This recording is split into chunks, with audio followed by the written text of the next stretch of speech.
Charleroi, ville la plus laide du monde, pays de Charleroi, qu'est-ce que ça représente? Quelle est son histoire? Quelles sont ses racines?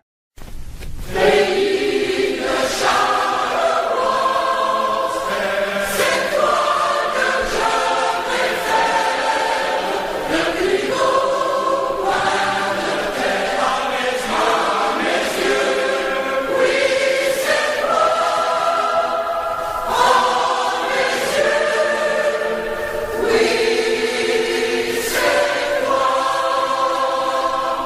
Au départ, il y a longtemps, existe sur les bords de la Sambre, un petit village du nom de Charnois.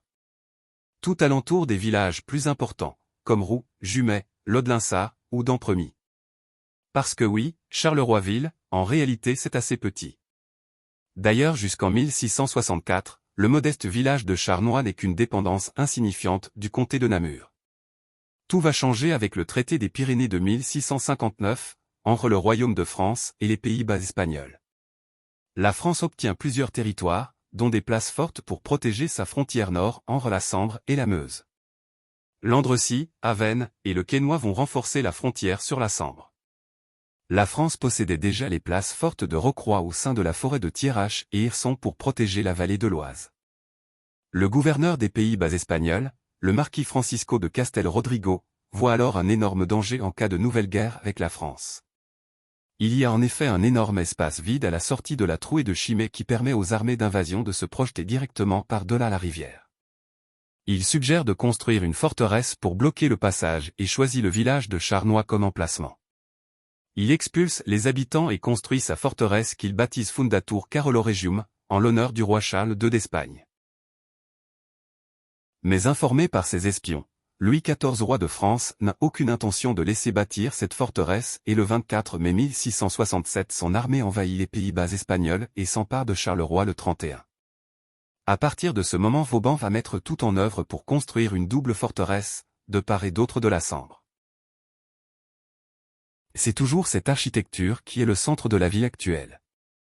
Pendant les années suivantes Charleroi va subir de nombreux sièges et la ville sera reprise par les Espagnols, puis par les Français puis par les Autrichiens, et enfin de nouveau par les Français après la bataille de Fleurus de 1794.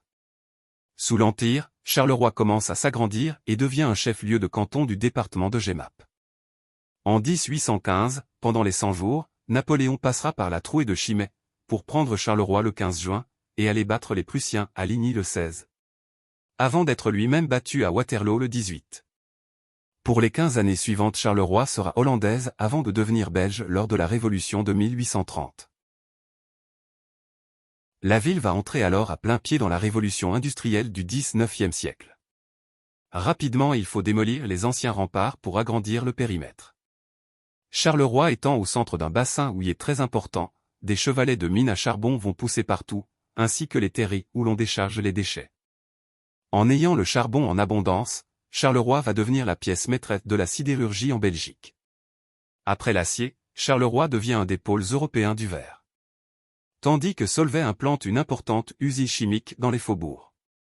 Tout cela apporte richesse, travail et important afflux de population à la région carolorégienne, souvent au détriment de la qualité de vie, les ouvriers étant logés au pied des usines. Dans cette course à la production, la vie des hommes ne vaut rien et Charleroi paiera un lourd tribut aux catastrophes industrielles, comme celle du bois du Casier le 8 août 1956. Ce jour-là, à 8 heures du matin le feu prit dans la mine bloquant 274 mineurs dans la fosse. À peine une douzaine devaient en ressortir vivants. 262 gueules noires payèrent de leur vie les conditions difficiles d'extraction du charbon des entrailles de la terre.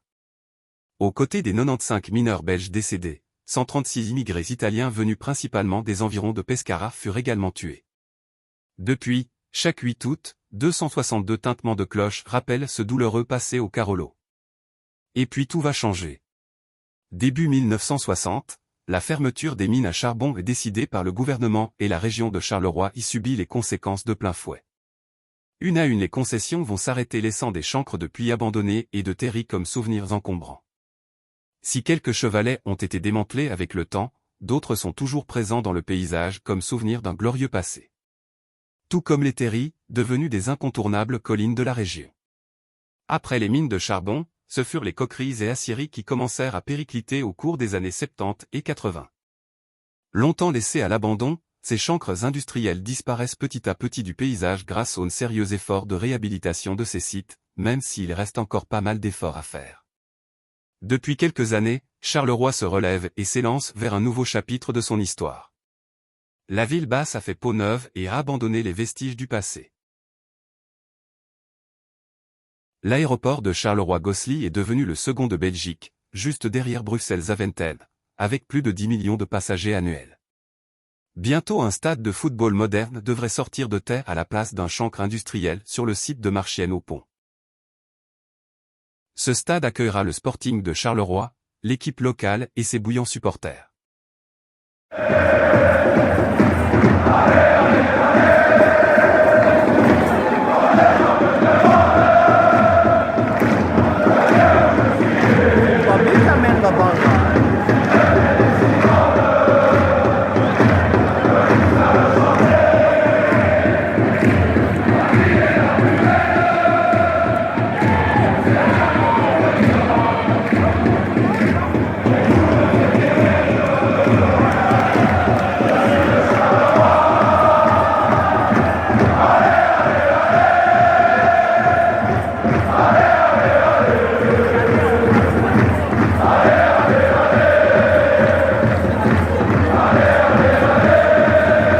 Mais Charleroi c'est aussi le carnaval, un peu partout, tant au centre-ville que dans les villages aux alentours.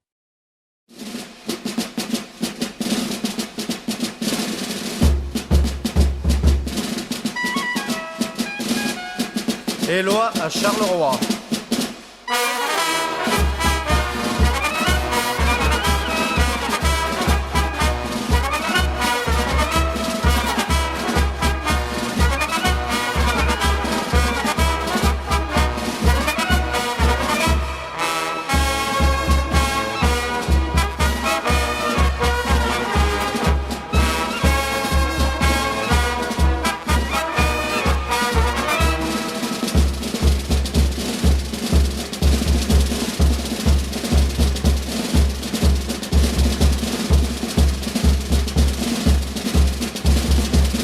Charleroi c'est également la capitale de la bande dessinée belge avec tous ses personnages qui agrémentent les ronds-points de la ville.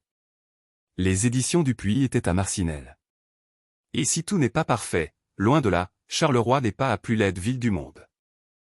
J'ai de maintes cités contemplé les merveilles, leurs palais inventés aux splendeurs sans pareil.